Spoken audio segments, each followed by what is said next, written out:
할렐루야. 주님의 평강을 빕니다. 오늘도 우리와 함께 하시는 하나님께서 우리에게 주신 소중한 시간 가운데 하나님께 연락할 귀한 연합속회를 이 시간 함께 드리도록 하겠습니다. 모두 한 마음으로 찬송하시면서 마음을 열고 주님 앞에 나아갑니다. 주님 나를 부르셨으니 찬송합니다.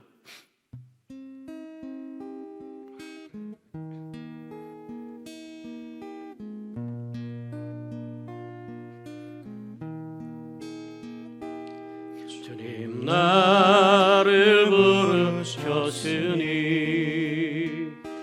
주님 나를 부르셨으니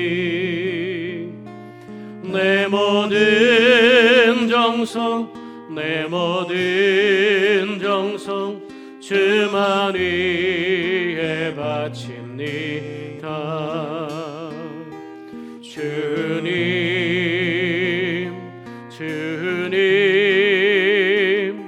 나의 기도 들으사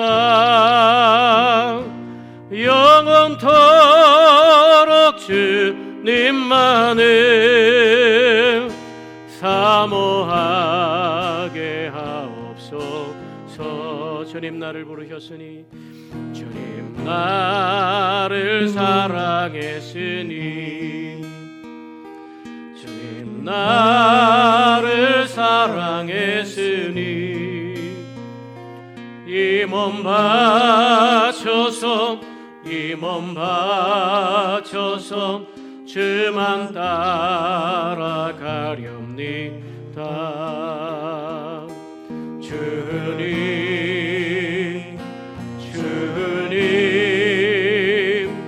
나의 기도 들으사 언제까지 주님만을 사모하게 하옵소서.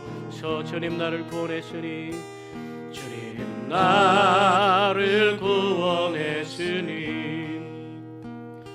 주님 나를 구원했으니 소리 높여서 주만 찬양하렵니다.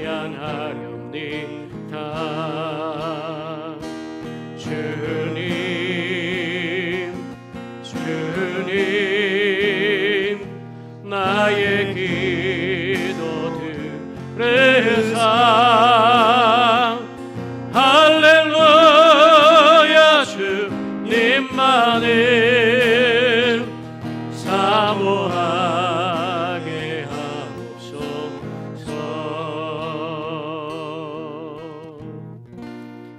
할렐루야.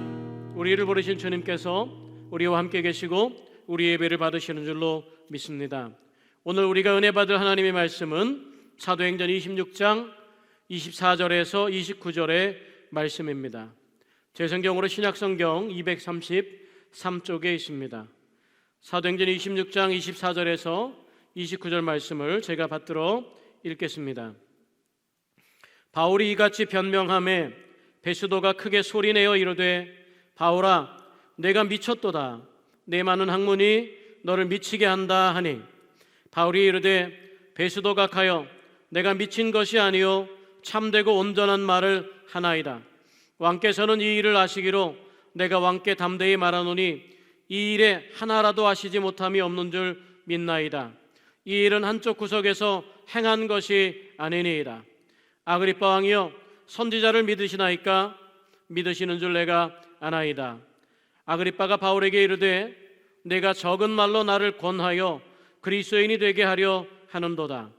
바울이 이르되 말이 적으나 많으나 당신뿐만 아니라 오늘 내 말을 듣는 모든 사람도 다 이렇게 결박된 것 외에는 나와 같이 되기를 하나님께 원하나이다 하니라. 아멘. 할렐루야. 오늘 저는 한계 속에서 영혼을 품고 사는 사람이다 라는 제목으로 하나님 말씀 전해드리고자 합니다. 우리 옆에 가정에 함께 예배드리는 가족분들에게 친절과 은혜와 교제의 인사를 나누겠습니다. 사랑합니다. 축복합니다. 잘하고 계십니다. 네, 잘 될 겁니다. 네, 오늘 한계 속에서 영혼을 품고 사는 사람, 바로 우리 그리스도인들을 말하는 거 아니겠습니까? 제가 전에 목회하던 곳에 삐딱이 아저씨란 분이 있었습니다. 별명이 삐딱이 아저씨예요. 저희가 붙여준 건데 그분은 참 마음이 착한 분입니다. 그런데 가끔 기후가 바뀔 때 그럴 때는 이상한 소리를 하긴 하십니다. 그런데 그분에 대한 이야기들이 참 많이 나옵니다. 뭐라고 얘기 나오냐면 그분에 대해서 이렇게 말합니다. 원래는 천재였는데 그분이 경운기를 타고 가다가 거기서 떨어져 가지고 그때부터 조금 세상 말로 바보가 되었다, 이렇게 말합니다. 그래서 그런 영향이지 그분이 항상 걸을 때 고개를 한쪽으로 이렇게 삐딱하게 이렇게 하고 항상 걸어 다니십니다. 아마 목뼈가 휘었는지 어땠는지 모르지만 그래서 그분을 삐딱이 아저씨라고 하는데 그분이 항상 너무 선한 사람이었어요. 그래서 항상 그 교회에 있던 사찰 권사님과 항상 청소도 같이 하면서 늘 놀러 오던 분이 있는데 그분이 저희는 그분을 삐딱이 아저씨라고 그렇게 불렀습니다. 이런 일들은 목회하던 곳만 있는 게 아니라 제가 있던 고향에서도 그런 일이 있었어요. 분명히 뭔가 사람이 조금 장애를 가지고 있고 인지 능력이 떨어졌지만 지역사회에서 그래도 착하고 성실하게 사는 사람들, 그래서 사회 일원으로 살면서도 문제를 일으키지 않는 착한 사람들, 그런 사람들을 인정해주고 싶을 때 사람들은 그런 이야기를 많이 합니다. 원래는 똑똑했는데 원래는 천재였는데 너무 공부를 많이 해서 그 사람 머리가 조금 이상하게 되었어요. 아마 그런 것이 한국의 특성이 아닌가 싶습니다. 오늘 사도 바울은 본문에서 오늘 아그리빠 왕, 오늘 베스도 총독에게 이런 말을 듣습니다. 24절 뒷부분 한번 읽어볼까요? 바울아, 내가 미쳤도다. 내 많은 학문이 너를 미치게 한다. 바울이 공부를 많이 했기 때문에 바울의 학문이 바울을 미쳤다고 선언하는 소리를 듣습니다. 바울의 변론을 들었던 베스도라고 하는 총독이 이렇게 했던 겁니다. 우리가 아는 것처럼 바울의 변명 가운데 가장 핵심은 무엇이냐 하면 그 자신이 다메섹으로 가는 중에 예수 그리스도를 만났다라고 하는 사실입니다. 사실 우리도 사도행전에 이게 9장과 22장, 오늘 26장에도 나오는 3번이나 이 다메섹으로 가는 중에 예수님을 만난 사건이 나오지만 이것도 사건마다 읽어보면 조금 차이가 있어요. 어떤 사람들은 빛을 봤다 그러고 어떤 사람들은 빛은 못 보고 소리만 들었다 그러는 증언의 차이가 있지만 분명한 것은 바울에게는 아주 현명한 그리고 아주 분명한 경험이었다라고 하는 거예요. 그래서 바울의 평생에 이 경험을 놓칠 수가 없어요. 우리도 평생에 주님을 만나는 경험을 놓칠 수 없는 순간이 있지 않습니까? 내가 은사를 받는 순간이라든가 내 육신의 질고가 고침받는 순간은 아마 놓칠 수 없을 것입니다. 그래서 이 경험을 가지고 바울은 바로 아그리빠 왕에게 바로 이 이야기를 해주는 거예요. 아그리빠 왕에게 전도하는 형식을 빌려서 이 이야기를 합니다. 바울은 지금 법정에 서 있는 겁니다. 피고인으로 서 있는 겁니다. 보통 법정에 서 있다면 어떤 논리를 펼치나요? 피고는 어떤 논리를 펼칩니까? 피고는 아마 피고가 자기의 죄 없음을 주장하기 위해서 자기가 어떻게든 풀려나기 위해서 많은 노력을 할 겁니다. 보통은 논리를 가지고 상대방을 이기려고 합니다.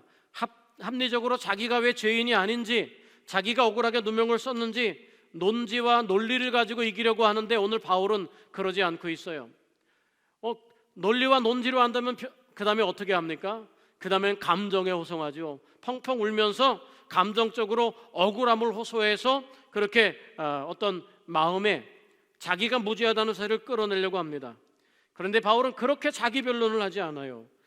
이 이야기를 하는데 담담합니다. 다메섹에서 오는 중에 예수를 만났다는 이 믿을 수 없는 사실을 전하고 있는 거예요. 논리적이지 않습니다. 논지가 분명하지 않습니다. 그러다 보니까 많은 학문이 바울을 미치게 했다고 오늘 베스도 총독은 그렇게 말합니다. 우리 인간이란 피조된 한계 속에서 살아갑니다.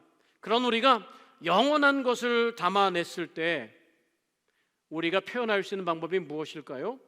빚어낸 한계 속에서 영원한 것을 담아냈기 때문에 바울은 오늘 자기가 다른 논지나 논리로 감정에 호소하지 않고 자기에게 일어난 실제적인 일, 그것으로 오늘 하소연하고 있는 겁니다. 그런 영혼을 품고 사는 사람들의 증언 방식, 그게 오늘 우리가 바울에게 배워야 할 것입니다. 오늘 말씀을 통해서 첫 번째, 그러면 영혼을 품고 사는 사람이 한계 속에서 살아갈 때 그러면 어떤 식으로 증언해야 되느냐? 첫 번째는 바로 캐리그마, 선포라고 하는 단어입니다. 한계 속에서 영혼을 품게 되면 사실 여러분, 우리가 은혜 받은 거, 내가 성령을 받았는데 몸이 뜨겁고 떼굴떼굴 굴르면서 마음이 뜨거웠어요. 내가 방언을 체험했는데 오늘 혀가 말리고 막 그랬어요. 그런 거나 오늘 내가 정말 너무너무 몸이 안 좋았는데, 예전에는 그런 감정을 많이 들었어요. 기도하고 있는데 자기 몸속에서 핏덩어리가 쏟아져 나가는 그런 감정들을 많이 들었습니다. 근데 그런 순간, 우리가 그냥 평범하고 어떻게 객관적으로 이렇게 설명할 수 없지만 한 개인이 경험한 그런 놀라운 순간은 평생 가슴에 남게 됩니다. 그런 사람들은 어떻게 전달합니까? 내가 경험했어요. 내가 그랬다니까요. 이렇게 경험합니다. 나는 못 믿어. 누가 봤어? 아니요, 내가 그랬다니까요. 그런 거죠. 사실은 그게 개인에게는 굉장한 진리인 겁니다. 굉장한 사실인 겁니다. 오늘 신앙이라고 하는 것도 그렇습니다. 우리는 신앙생활 하면서 많은 증거를 원합니다. 그러면서 신앙생활 하면서 논리적이길 원하고, 또 논지가 있기를 원하고, 열정이 통하기를 원합니다. 그런데 신앙의 중심은 뭐냐? 신앙의 중심은 바로 이런 개인적인 신앙의 사실에 근거한다는 거예요. 다른 사람들이 인정해주든 인정해주지 않든 이건 추상적인 것이 아니라 내가 실제 경험한 것이라고 하는 그런 사실에 근거하는 게 진정한 신앙인 줄로 믿습니다. 한계를 가진 인간이 영혼을 이해하는 방식이 없습니다. 그렇기 때문에 우리에게 다가온 이런 귀한 체험은 사실에 기반을 두었지만 그 사실이 너무나 큰 것이기 때문에 많은 사람들에게 허구처럼 보입니다. 바울의 말을 들었던 베스도 총독 역시 그렇게 내가 많은 학문이 너를 미치게 하였구나 라고 말합니다. 이때 바울은 이렇게 대답합니다. 25절에 이렇게 대답합니다. 내가 미친 것이 아니요 참되고 온전한 말을 하나이다. 많은 사람들이 들어주든 들어주지 않든 바울은 주장하는 거예요. 내가 참되고 온전한 말을 하나이다. 참되고 온전한 것, 그게 도대체 무엇이길래 우리는 참되고 온전한 것을 그렇게 추구하면서도 다른 사람들이 그 경험한 참되고 온전한 것에 대해서 귀를 기울이지 않습니다. 바울이 다메섹에서 만난 예수 그리스도에게 진정성을 두고 있기 때문에 바로 논리나 이해나 설득이 아닌 체험에 근거를 둡니다. 분명한 만남이었습니다. 그건 환상이 아니었습니다. 바울은 그렇게 고백하고 있는 거예요. 그런 체험 신앙이 오늘 선포를 만들어낸다라고 하는 겁니다. 체험 신앙이 선포를 만들어내는 것, 그게 우리 삶에도 필요하지 않겠습니까? 고린도후서 4장 7절에 보면 이런 표현이 있습니다. 우리가 이 보배를 질그릇에 가졌으니. 여러분, 이 보배란 예수 그리스도가 아닙니까? 예수 그리스도가 우리 안에 담겨졌다는 게 믿어지십니까? 이 우주의 창조자이신 예수님, 만물의 주인이신 예수님이 우리 작은 몸에, 그거를 내재성이라고 하는데, 우리 안에 담겨져 있다고 그렇게 말씀은 선포하고 있습니다. 그러니까 이런 경험들은 논리적이거나 또는 설득해서 되는 게 아니라는 거죠. 이런 경험들을 전하는 방법은 유일하게 한 가지입니다. 바로 선포라는 방식이죠. 아무것도 거스를 수 없는 하나님의 진정성을 가지는 것, 그게 체험이지 않습니까? 그거는 논리나 설득보다 훨씬 큰 일입니다. 신앙에는 논리나 설득보다 훨씬 큰 일을 담아내기 위한 노력이 필요합니다. 개인적인 확신이나 각오보다도 이런 더 훨씬 큰 것이 하나님을 향한 진정성을 갖는 체험입니다. 그래서 선포에 의해서만 전달이 됩니다. 이 선포는 개인에게 있어서 깊고 현실적이지만 주관적인 경향이 있기 때문에 사람들이 모르는 거예요. 오늘 그리스도인을 향하여 칼을 품고 살던 바울입니다. 다메섹으로 가는 순간에도 칼을 품고 갔던 바울입니다. 그런데 이 체험 때문에 바울이 칼을 품고 사는 삶을 떠나서 이제 예수 그리스도를 품는 사람이 되었다는 거죠. 그도 역시 이 체험을 선포의 방식으로 전달할 수밖에 없습니다. 언어 밖에 있는 언어가 바로 캐리그마 선포입니다. 선포는 타협이나 합의나 상대방이 이해해야 효과가 있는 것이 아닙니다.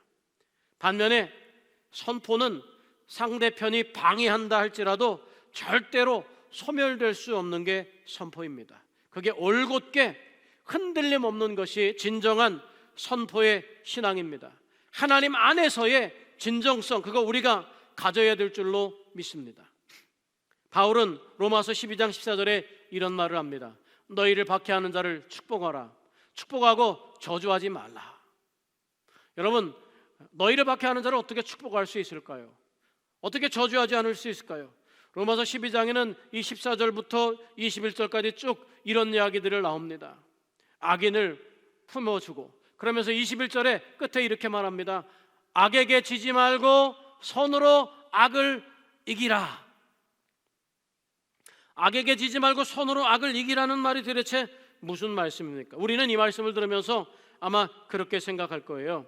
아마 선하게 살고 착하게 살면 악한 사람들이 감동을 받아서 회개하게 되지 않을까요? 이런 기대로 살 수도 있지요. 근데 그게 악에게 지지 말고 손으로 악을 이기려는 말일까요? 그렇지 않을 겁니다. 또 어떤 사람들은 어떻게 생각합니까? 사람들에게 있는 오해를 풀고 문제를 해결하는데 온 방법으로 이 방법을 쓸 겁니다. 악한 사람이 감동을 받는 일이 중요한 게 아닙니다. 오늘 악에게 지지 말고 손으로 악을 이기려는 말씀은 무슨 말씀이냐? 악한 자는 자기 길을 꾸준히 가듯 선한 사람은 선한 길을 포기하지 말고 계속 살아가라는 이야기입니다. 선함을 자기 인생의 길로 받아들이고 그렇게 쭉 나아가라는 거예요. 바울이 예수 그리스도를 경험한 이후에 결코 변할 수 없는 인생의 길을 걸어갔던 것처럼 계속해서 이렇게 예수 그리스도를 증언하는 삶을 살았던 것처럼 우리에게 주신 믿음의 길을 변함없이 걸어가라는 뜻입니다. 한번 믿은 길은 그래서 오해를 풀고 문제를 해결하는데, 이 말씀은 무슨 말씀이냐 하면 오해를 풀거나 문제를 해결하기 위해서 거기에 매달리지 말라는 거예요. 원수가 있어요. 교회를 비난하는 사람들이 있어요. 그리스도인들을 적대시하는 사람들이 있어요. 방금 전에 우리 권사님께서 교회 헌금하러 오셨다가 식사 대접을 해주셨는데, 그때 기도를 해드려야 되는데 사람들이 많아서 각자 기도합시다 그랬더니 주변에서 교회에서 밥 먹으러 왔네 하는 눈초리로 그렇게 따갑게 우리를 바라봤다고 그럽니다. 오늘 우리가 그런 상태가 되었어요. 그런데 흔들리지 말라는 거예요. 우리에게 주신 믿음의 길을 굳건하게 계속 걸어가라는 거예요. 우리는 그런 세상 눈에 오해를 풀거나 문제를 해결하는데 우리 인생을 허비하면 안 된다는 거예요. 악에게 지지 말고 손으로 악을 이기라는 건 악과 도전해서 시험에 맞대응해서 승리하는 길을 가라는 뜻이 아닙니다. 그런 것에 맞대어서 오해를 풀고 승리하기 위해 쏟는 모든 에너지, 그게 바로 낭비가 되는 거예요.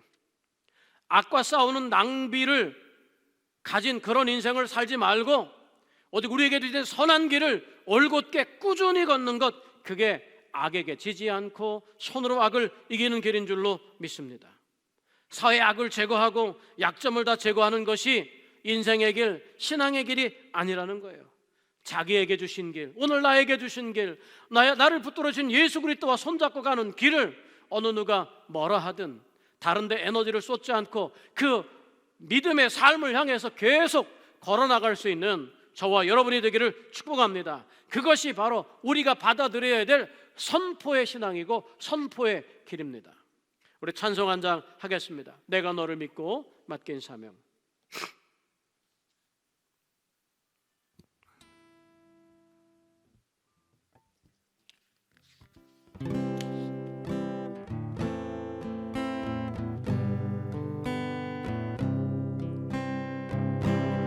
내가 너를 믿고 맡긴 사명 너는 왜 잊어버렸나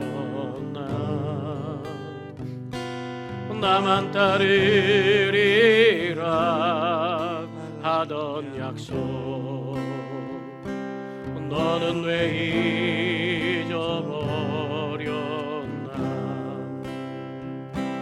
위로받기보다는 위로하고 사랑받기보다는 사랑하며 십자가만 면류관만 바라보며 의의 길 간다더니 위로하기보다는 위로받고 사랑받기만 원하네 내가 너를 믿고 맡긴 재물 내가 너를 믿고 맡긴 재물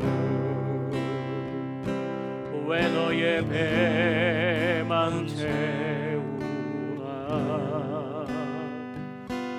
나를 위해 다시 바치리라 그 약속 잊어버렸나 아멘 위로받기보다는 위로하고 사랑받기보다는 사랑하며 십자가만 면류관만 바라보며 의의 길 간다더니 위로하기보다는 위로받고 사랑받기만 원하네 할렐루야 주님께서 우리에게 주신 사명은 악과 싸우는 것이라기보다 바로 우리에게 주신 선한 길, 믿음의 길, 은혜의 길, 나눔의 길, 사랑의 길을 끊임없이 걸어가는 것인 줄로 믿습니다. 우리가 예수를 믿는다는 것 그것은 우리를 공격하고 우리를 미워하고 우리를 넘어뜨리려고 하는 세상 속에서 살아간다는 겁니다. 그건 너무나 당연한 것입니다. 그것에 대해서 우리가 그것과 싸우고 분쟁하느라고 에너지를 쏟지 말고 오직 예수 그리스도께서 우리에게 허락하신 그 길을 변함없이 걸어가는 그 순간이 우리에게 훨씬 아름답고 선한 하나님의 뜻인 줄로 믿습니다. 한계 속에서 영원한 것을 가진 사람들이 걸어가야 될 삶은 바로 그런 사람인 줄로 믿습니다. 두 번째 오늘 말씀을 통해서 우리가 생각할 것은 바울이 했던 말입니다. 결박된 것 이외에는 이란 표현입니다. 결박된 것 이외에는 아그리빠 왕이 28절에 이렇게 말합니다. 내가 적은 말로 나를 권하여 그리스도인이 되게 하려 하는도다. 아마도 아그리빠 왕은 유대인이기 때문에 바울이 하는 말들이 무슨 말인지 다 알았던 것 같아요. 그런데 그럼에도 불구하고 그의 말이 이해가 될지 몰라도 그를 믿음으로 받아들일 수 없는 상태입니다. 아그리빠 왕은 그래서 바울에게 그렇게 말한 거예요. 내가 적은 말로 나를 그리스도인에게 나를 현혹하는구나, 유혹하는구나, 내가 거기 넘어갈 줄 알아? 이렇게 말하는 거예요. 여러분 우리가 진리를 전해도 세상이 우리의 진리를 우습게 봅니다. 하나님이 살아계시다고 우리가 전해도 하나님이 계시면 데리고 와봐, 내 주먹을 믿지, 이러는 이야기가 있습니다. 여러분 얼마나 제가 요즘 힘든 것 가운데 하나가 그겁니다. 뭐냐면 얼마 전에 어떤 국회의원이 그랬어요. 기도해도 바이러스 피해갈 수가 없어요. 기도한다고 바이러스가 해결되지 않아요. 그런 식으로 한국교회에 말했습니다. 기도가 바이러스를 막을 수 없습니다. 여러분 정말 그럴까요? 그런데 기도가 바이러스를 막지 못한다는 그 말이 이 땅에 우리가 얼마나 못 살았으면, 얼마나 우리가 부끄럽게 살았으면 하나님께 타인이 이렇게 모욕을 돌릴 만큼 우리가 이렇게 아무 대답도 할 수 없는가? 우리가 정말 아무 대답도 할 수 없었어요. 그게 하나님이 우리에게 주신 우리 신앙의 삶의 징벌이구나, 이런 생각이 듭니다. 그게 징벌이 아닐까요? 그래서 그 고통을 어떻게 해야 돼요? 참고 인내해야 되겠죠. 아마도 이스라엘 백성들이 전쟁 때마다 이스라엘 백성들이 범죄하면 하나님께서 이방 백성들을 사용해서 이스라엘을 징계합니다. 그때 어떻게 합니까? 이방 백성이 올라와서 야, 너희 하나님이 어디 있느냐? 우리의 신이 더 크다고, 하나님이 있으면 데리고 와봐라 라고 이렇게 하나님을 모욕했습니다. 그때 하나님은 참고 계셨죠. 하나님은 참고 계셨지만 그러나 그 이방 민족을 가만 내버려 두지 않으셨어요. 이스라엘 백성들은 그 모욕을 다 참으면서 그것이 하나님의 징계인 것을 생각했습니다. 그러나 궁극적으로 그렇게 하나님을 모욕했던 이방 민족 역시 하나님 앞에 심판의 대상이 되었음을 우리는 기억합니다. 그러나 오늘 우리가 그런 말을 들을 때 우리 자신은 어떤 상태에서 살아갑니까? 우리 자신이 부끄러움 가운데 회개하는 삶을 살아야 될 줄로 믿습니다. 아그리빠 왕이 이렇게 말했어요. 근데 그때 바울은 이렇게 말합니다. 29절을 함께 읽겠습니다. 말이 적으나 많으나 당신뿐 아니라 오늘 내 말을 듣는 모든 사람도 다 이렇게 결박된 것 이외에는 나와 같이 되기를 하나님께 원하나이다. 여러분, 바울은 이렇게 말했던 거죠. 그런 어떤 세상의 환경이 나를 결박하고 그런다 할지라도 내가 겪는 이 어려움이 감옥에 결박된 것 이외에 모든 사람들이 다 나와 같이 되기를 원한다는 거예요. 그 결박이 바울을 진정으로 묶어놓지 못했다는 것을 생각하라는 겁니다. 예수님이 이 땅에 오셨을 때 유대인들은 기적을 행하고 큰 일을 행하시며 죽은 자를 살리시는 예수님께는 박수를 쳤습니다. 그분은 이해하는데, 그러나 십자가에 돌아가실 예수님, 십자가에 죽어야 한다는 예수님에 대해서는 동의할 수가 없었습니다. 그래서 예수님께서는 수치심과 오해 속에서 십자가에 죽으셔야만 됐습니다. 그 길을 피해가지 않으셨습니다. 그렇게 죽는 것, 세상 사람들이 뭐라고 하든, 세상이 어떻게 평가를 하든, 어떤 모습을 원하든 변함없이 주님께 주신 길을 걸어가는 것, 죽음으로써 자신을 보여주신 것, 그게 바로 선포의 삶이기도 합니다. 자기 생명의 기회까지 버리는 것이 선포였습니다. 칼을 품고 사는 삶이 아니라 예수를 품고 사는 삶, 하나님이 주신 삶에서 예수를 품고 사는 삶은 바울에게 씌워졌던 결박조차, 그 결박 위에 모든 사람이 나와 같이 되기를 원하노라고 이렇게 말할 수 있는 용기를 주었던 겁니다. 결론해야 되는데 자기가 억울하고 오해가 넘치는 현장에서 바울은 예수를 품습니다. 억울하게 붙잡혔어요. 억울하게 재판의 과정에 갑니다. 결국은 이 끝은 죽음이었습니다. 그런데 그 현장에서 바울은 자기의 억울함을 품지 않고 예수를 품었다는 거죠. 바울은 지금 자기가 법정에서 만나기 어려운 사람들을 만나요. 우리도 요즘 보면 청와대 국민 게시판에 억울한 것을 올리면 금방 그렇게 주장해도 고쳐지지 않던 것들이 금방 고쳐지는 일들을 경험할 거예요. 지금 바울 앞에는 총독 벨릭스 아그리빠 왕, 그리고 베스도라는 총독이 정말 평생에 한 자리에서 만나기 어려운 사람들이 바울의 앞에 있다는 거예요. 자기 억울함을 호소할 정말 아주 좋은 기회가 되었습니다. 자기의 억울한 문제, 감옥살이에서 그를 구해줄 정말 그런 능력 있는 사람들을 지금 만나고 있습니다. 자기의 결박의 문제를 해결해 줄 만한 사람을 만나고 있는 자리인데, 바울은 거기서 자기 변명의 기회가 아니라 그 총독왕 앞에서, 아그리빠 왕 앞에서 자기가 믿는 예수님을 전할 더 좋은 기회로 삼고 있다는 거예요.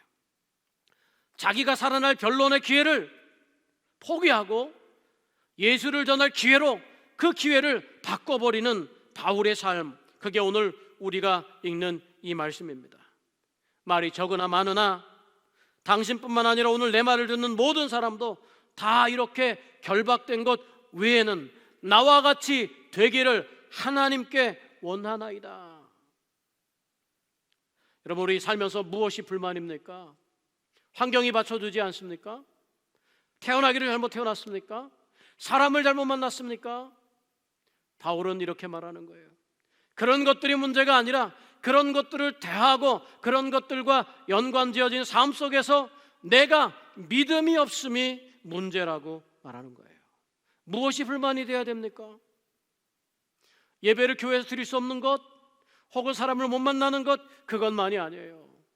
예배를 드릴 수 있는 현장에서나 혹은 드릴 수 없는 현장에서나 변함없이 믿음이 없는 것이 진짜 불만이 되기를 원합니다. 한계 속에 살아가는 사람들이 예수를 품었다면, 예수를 품은 사람이 한계 속에 살아간다면 그것은 한계가 아니라 믿음 없음이 불만이 되어야 된다는 거예요.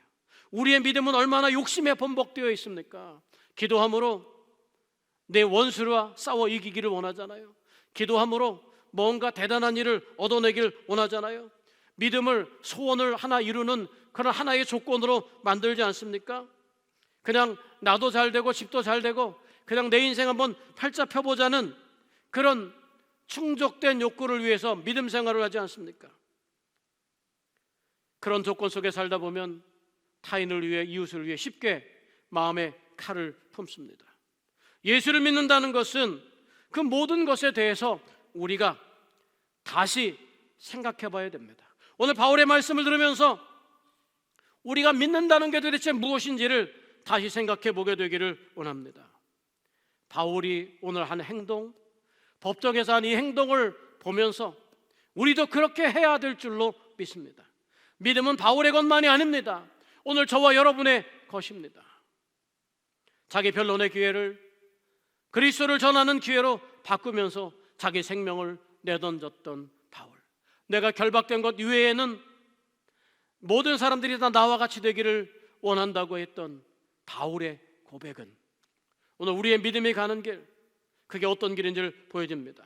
처음에 말씀드린 것처럼 바로 한계 속에서 영혼을 품고 사는 사람들은 그래서 선포의 삶을 살아가야 됩니다. 우리에게 주신 선한 길은 믿음의 길입니다. 그 믿음의 길, 그냥 우리를 없이 여기고 우리에게 곤고함을 주고 우리를 대적하는 많은 세상 권세들과 싸워가느라고, 이단들과 싸워가느라고 에너지를 소비하지 말고 우리에게 주신 진리가 내 속에 분명히 있다면 그 삶을 살아가는데 모든 마음과 뜻과 정성을 다하는, 진정으로 우리에게 이 작은 몸뚱아리 안에 우주보다 크신 하나님의 아들 예수 그리스도를 담는 그런 귀한 저와 여러분이 되시기를 주님의 이름으로 축원합니다. 기도하겠습니다. 하나님 아버지, 감사합니다. 우리는 한계 속에 살아갑니다. 우리는 작은 몸뚱아리뿐이며 우리는 작은 지역에 삽니다. 그러나 이 속에 영원하신 하나님과 그의 아들 예수 그리스도, 바로 성령님을 모시고 살아갑니다. 세상이 우리를 미쳤다고 하고 세상이 우리를 향해 넘어뜨리려 하고 손가락질한다 할지라도 그것에 우리 마음과 에너지를 다 쏟아 탈진하지 않기를 원합니다. 우리에게 주신 믿음의 길만 굳게 걸을 수 있도록 우리와 함께하여 주옵소서. 예수님의 삶이 선포고 바울의 삶이 선포이듯 우리 또한 선포의 삶을 살도록 축복하여 주시옵소서. 논리나 이해가 아니라, 타협이나 합의가 아니라 내게 주신 진리로 온전히 서게 하여 주시옵소서. 결박된 것 이외에는 다 나와 같이 되기를 원한다는 바울의 고백처럼 주님, 우리가 한계 속에 영혼을 품은 사람으로 바로 주님을 전할 삶의 기회를 바울처럼 우리도 그렇게 살아내게 도와 주옵소서. 우리도 기꺼이 그 길을 갈 수 있도록 용기와 담력과 은혜를 허락하여 주옵소서. 주님, 잘못 전한 말씀이 있으면 주님 기억나지 않게 하시고 오늘 주님 앞에 진리를 붙잡게 되었다면 그 그 진리를 절대로 놓치지 않는 하나님의 백성 되도록 은혜 허락하여 주옵소서. 감사드리며 예수님의 이름으로 기도하옵나이다. 아멘. 우리 찬송하겠습니다. 나 가진 재물 없으나 찬송하시면서 우리 속회헌금, 가정 속회 또 헌금 함께 드리시겠습니다.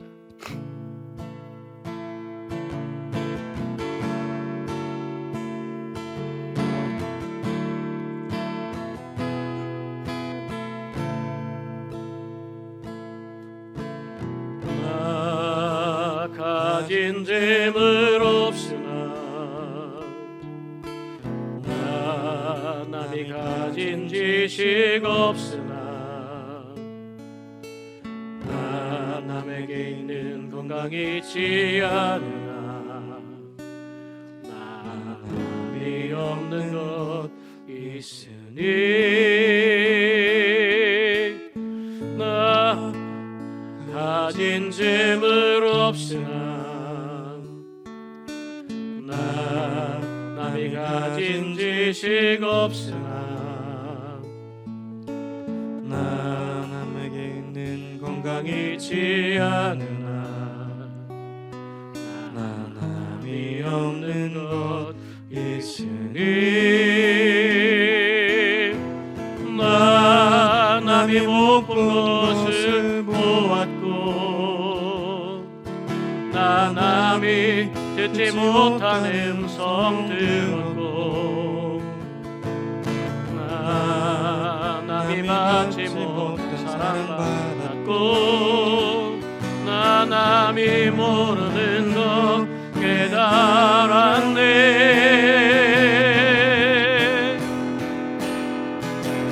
공평하신 하나님이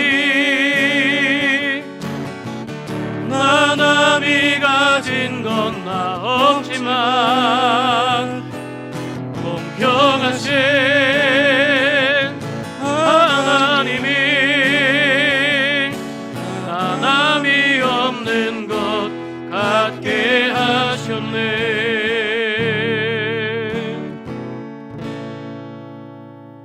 기도합니다. 주님, 오늘도 이렇게 각 가정에서 한 가정이 거룩한 속회가 되어서 가장 작은 교회가 되어서 예배드립니다. 주님, 우리 예배를 받으시옵소서. 주님, 한순간도 주님을 놓치지 않고 살 수 있도록 우리와 함께하여 주옵소서. 드려진 예물에 주님 만배나 축복해 주시고 주님, 물질이면 다 되는 세상 속에 물질로도 되지 않는 하나님의 진리가 춤추는 그런 인생을 살도록 축복하여 주시옵소서. 저희 생업에 물질에 끌려가는 인생이 아니라 물질을 다스리고 정복하며 물질로 인하여 많은 사람에게 덕을 세우는 모든 가정 되게 도와주옵소서. 특별히 주님, 환우분들을 위해 기도합니다. 나라와 민족을 위해 기도합니다. 교회를 위해 기도합니다. 주님께서 함께하여 주옵소서. 해외 간 자녀들, 군에 간 형제들 위해 기도합니다. 주님께서 돌보시옵소서. 모두가 어려운 때를 지나고 있습니다. 주님, 그 어려운 때에 헌신의 마음과 몸으로 주님 앞에 설 때마다 그들을 기억하시고 지켜주시며 하나님의 살아계심이 분명하도록 축복하여 주옵소서. 감사드리며 축복합니다. 주님께서 복되게 하시옵소서. 이제는 우리 주 예수 그리스도의 은혜와 하나님 아버지의 지극하신 사랑과 성령의 감화하시고 감동하시며 내주하시고 교통하시며 역사하시는 은혜가 하나님 아버지 앞에 제한 속에서 영혼을 품은 인간으로 살아가며 그 뜻대로 부르심을 입은 대로 합당하게 선포의 삶을 살아가며 내게 주신 복음의 진리를 전할 기회로 살아가기 원하는 당신의 백성들 머리 위에와 가정과 생업과 삶의 터전 위에 이제부터 영원까지 함께 하시기를 간절히 축원하옵나이다. 아멘.